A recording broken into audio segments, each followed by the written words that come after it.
I cheat a little bit. One of the problems we have right now is that the media has basically collapsed as a series of institutions that inform. They're more in an advocacy role now. And Hmm. that is largely because we've adapted poorly to technology. And when I say we, I don't mean Americans, I mean everyone. Every country faces this problem to some degree. Um, it used to be with international news, you would have entire foreign bureaus for every mid-sized news agency on up, from like the Des Moines Register all the way up to AP. Once we got email, a lot of that went away. Once we got faxes and then email, and then ultimately attachments. The staff that you have overseas, they pulled out the stringers, they pulled out the copy editors, and eventually pulled out the editors and just left the reporters. Well, now we're in an age of AI where they don't even feel they need the reporters. So at every stage, the number of eyes that have been on every individual article has shrunk, and so the bullshit detector has gone away. And it's just a handful of people living in a bubble back in New York who are like yay or nay, and even that's starting to get automated. So all of the people who used to give context to stories and prevents an article from saying something that was just wrong or erratic, that's all gone. All the rails are gone. And so now it's up to us to decide what's true or not. And we haven't all been trained in journalism for 20 years. So Yeah. we're left with this network that is not nearly as good. My advantage is before I started doing this 10 years ago, I was part of an institution, Stratfor, that built a coalition, constellation, if you will, of over 3,000 local news sources. And so we basically still have that repertoire. And even though half of them are gone, we're going through the rest of them every month.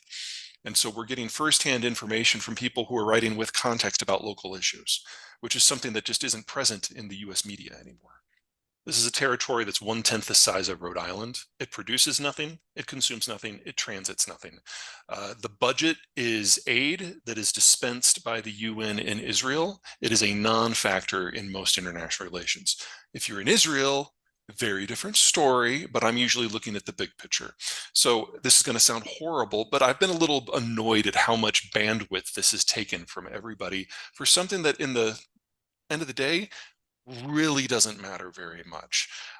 We know from intercepts and intel that's come out since that while the Iranians may certainly have nudged this to happen when it did, because they were trying to disrupt some negotiations between Israel and Saudi Arabia on normalization, this was a homegrown plot. With locally trained people picking up on the tactics that ISIS used to use. It should have been detected months ahead of time. In fact, it looks like now there were some very explicit warnings coming from folks in the IDF and Mossad and Shin Bet going back up to a year.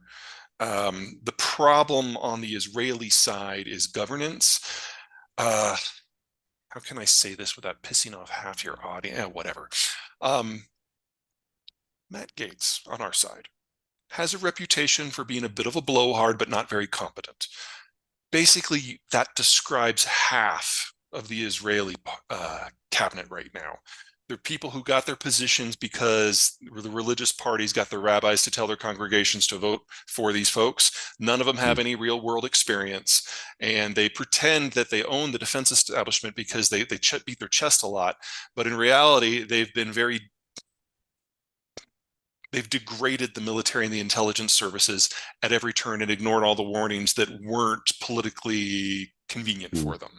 And because of that, this happened, and that's horrible. And for Israel, there's some soul searching that has to go down here. But first things first, they have to prevent it from ever happening again. And that means the Gaza war and all the ugliness that's coming from that. Actually, I wouldn't Um, even say that because Iran publicly thinks of Hamas as apostates worthy of execution. You got to remember the Iranians are Persian and Shia, and the yeah. Palestinians are Sunni and Arab. They are not friends. They are allies of convenience at most. And so, if Iran had been in charge of things, they still would have had no problem burning them to get the outcome that they have right now. I would say the Because they certainly IRGC and the help them. mullahs hate almost everyone because there's no one out there who's Persian and Shia. So there's a hierarchy. Yeah. Hezbollah may be Arab, but they're also Shia. So, they are a proxy, they are a tool. Hamas is at best something that they've thrown a few resources at as kind of a long haul bet just to see what happens, and it's paid off. think all three of them have something different that they're going for. Of the three, Iran has the longest legs and is going to be with us well throughout this century and into the next. They would love a world in which the Middle East was rearranged to recognize the fact that they are the superior demographic and military force of the Persian Gulf. The problem with that is that all of the Arabs are bit by bit getting in bed with the Jews of Israel into a broad spectrum intelligence and strategic alliance. And if you get Saudi Arabia to join the UAE and Morocco and Egypt and Jordan, who are already in there, then you've pretty much got a lock on the future of the region, and they've got to do everything they can to break that. The problem they're going to come up with is that the United States just doesn't care as much about the oil anymore. And so threatening, say, the Strait of Hormuz doesn't generate the panic in Washington that it used to. So they've got to look for other tools. And in this case, Hamas was a tool to that end. Mm. So from their point of view, they've got a bad hand. They're playing it reasonably well. Iran will be with us.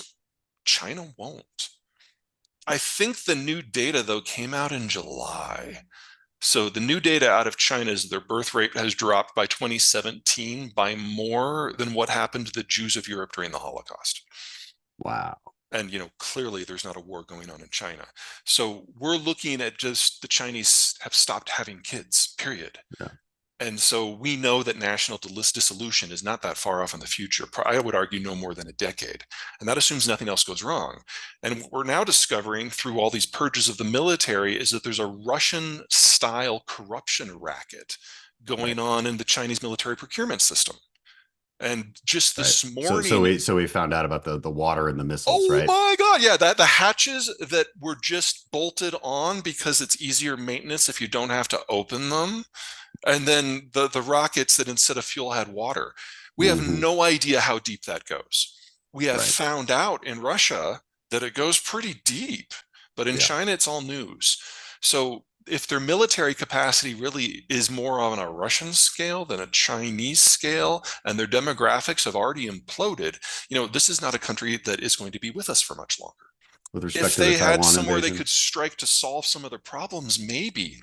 But, let's say they decided to go for Taiwan. Let's say they could capture it in 2 weeks, a bit of a reach, but let's say they could do that. Well, and then what happens the next day? Because the U.S. now has closed the sea lanes to all their energy and all their exports. So, you get a deindustrialization collapse and a famine in under a year. That's not a win. I don't know who's going to win. How many Panamanian soap operas do you watch? Everyone I can get my hands on, because they're ridiculous and they're short and they're to the point, and they're done in a season, so it's great. Anyway, it's like disposable Game of Thrones. I don't know who's going to win. The Chinese have always beaten their chests to try to shape the election, and it's always gone the opposite way. So that would suggest that this new mayor, or I'm sorry, I can't remember the name. The guy who runs Foxconn, he declared they opened tax evasion investigations to every Apple subsidiary in China, and which has had the impact on the trade situation that you would expect. Let's say for a moment that he wins. The Chinese have no problem wrecking half of their own technological system in order to make a political point now. And so I can easily see the Chinese blowing this out, because the wise, stern hand on the rudder that they used to have is gone. And Xi is clearly in the dark about most of the things that are going on in his own country. So you've got the propagandists saying what they think Xi wants to, and then the bureaucrats making up policy on the fly, but none of it's connected anymore.